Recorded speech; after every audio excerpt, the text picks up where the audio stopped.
A lot of stuff going on in baseball. Welcome in a great writer for USA Today, covers baseball, MLB, Steve Gardner. What's going on, pal?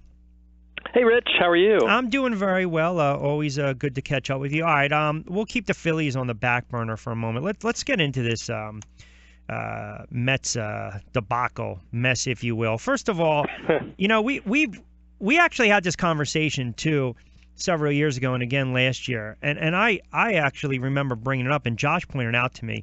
With a guy like Matt Harvey, when do you decide to just kind of cut your losses? I mean, it's easier said than done because he can throw 97, but the bottom line is the whole persona, the Dark Knight, the New York media, this, that, the other thing, he hasn't really lived up to, the hype thus far. He really hasn't. So where did the Mets turn around and say, there's an issue here, maybe it's an outside issue, we got to support him, or enough is enough? We're just going to have to just maybe try to move him and trade him. I think if you try and trade him, though, Rich, the problem is everybody knows that you're selling low and you're not going to get a whole lot for him. You know that he's coming back off of the surgery in the off season. He's only had 6 starts under his belt since then, so you don't know if you're getting a guy who's healthy. I mean, at this point, plus you've got the situation with his contract. I mean, he's eligible for arbitration at the end of this season and then becomes a free agent. So any team that does trade for him basically gets another season and then he's gone. So how much can you give up for that? I think it would be a terrible mistake from the Mets' point of view to even think about moving him because, number one, of the talent, and number two, you're not going to get a whole lot for him at this particular time. One quickie on that. So when I listened to Terry Collins speak yesterday, and he mentioned that Bartolo Colon texts Matt Harvey, Collins kind of got emotional, a little shook up, and I'm wondering, do they believe there's an underlying issue here? I mean, is it? I don't think it's baseball related. I think it's between the ears. I do. Yeah.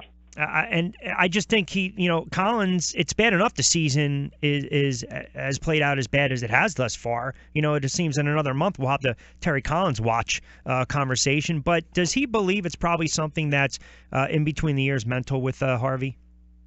I think so, and the fact that Terry Collins has been one of Matt Harvey's biggest supporters. He's stuck by him for an awful lot, through the years.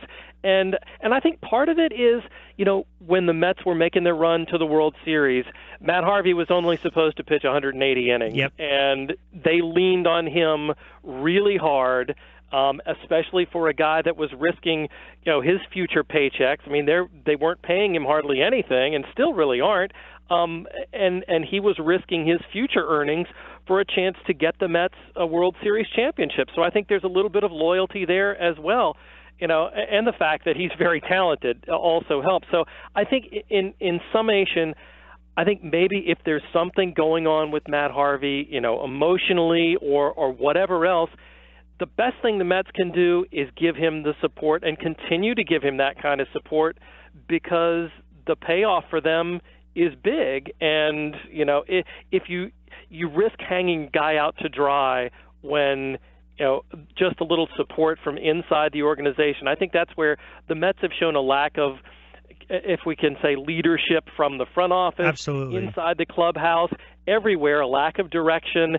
And I think this is just another instance of, things just being so confused that nobody really knows what's going on or what's best. Yeah, and you're right. I mean, at the end of the day, if Alderson called up a team and said they're willing to give up 3 years of Harvey's prime, the Mets definitely have a chance to reverse their fortunes and probably cash in big time. But, they might just let it play out and, like you said, just support him a little more. And the stuff is there. We can't forget about how good of a pitcher he is. Let's stay in the NL for a moment. What's going on with the Cubs? I mean, it's, you look at this team and we're halfway through the first month or so, month and a half of the season. They're 16-16. They're playing 500 ball after 32 games. I mean, is there any worry if you are a Cubs fan early on? Is this okay, just settle down? We're still early on in the season. I think it's still plenty early. I mean, this team went through a little bit of ebbs and flows even last year. So if the slow start is the slow period, I still think, the talent is there. They really haven't changed a whole lot. Dexter Fowler, they're no leadoff guy. I think that's the biggest difference between this season and last season.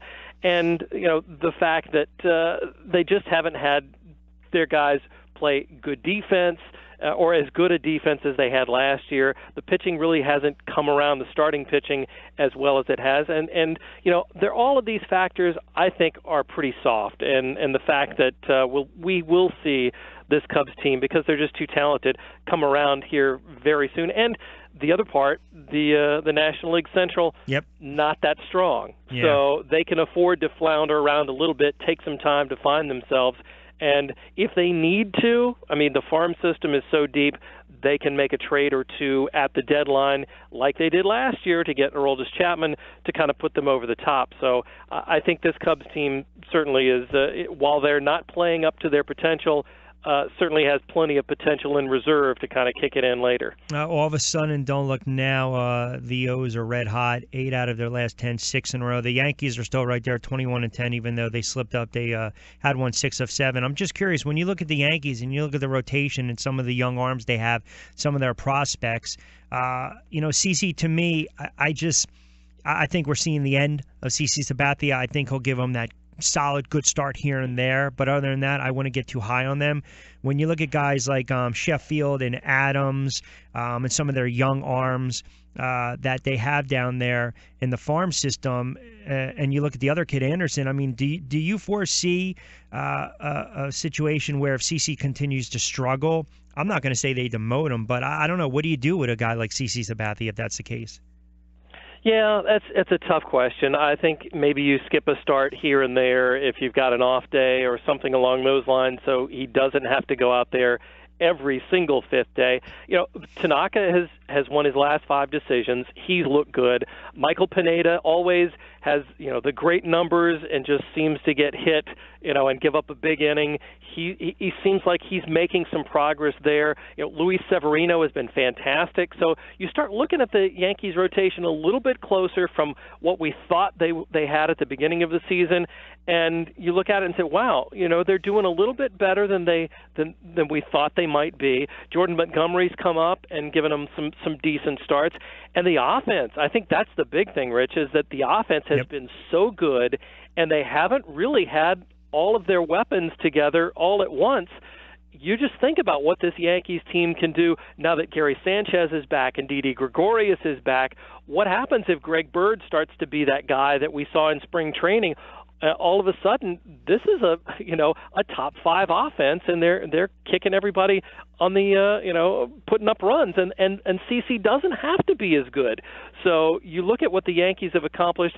I kind of thought that this would be a retooling year, and they'd kind of be out of the mix, but they've gotten much, much better, much, much quicker than I think even the most optimistic Yankee fans could have been. So right now, you got to say the Yankees are sitting pretty, and they haven't even gone into that deep farm system to pull up guys like Clint Frazier or Gleyber Torres, who could help them maybe later on this season. 7 out of 10, 21-10 overall. All right, I got about a minute to go, 2 minutes before I let you get out of here. I know Chooch came back to Philly last night. I posted this on Twitter. Was he the best catcher in Philly's history? Ruiz, Dalton, Lieberthal, Boone. I still say defensively Boone was the best, especially if he doesn't get traded to the Angels back in 82, 83, but where would you put Chooch? I'd say, I don't know, I might put him behind all of those guys. Dalton had his moments, and probably, a shorter but a higher peak maybe for Dalton. Chooch has got the longevity like Boone has, and Lieberthal was solid. So, yeah, it's tough to really rank them there, but certainly a nice moment. They Absolutely. came back and played his walk-up music, which was kind of cool, and a nice little tribute. I saw some of the signs there in the crowd. So neat. It just shows you can be not a superstar by any means, but still be a fan favorite, and certainly the Philly fans did not forget Carlos Ruiz. Yeah, well said. Certainly one of the most popular. All right, my friend, I'm pressed for time. I appreciate it. We'll look for you, some of the articles and all the stuff you're tweeting out as well on Twitter. We'll talk next week, and enjoy the week in baseball.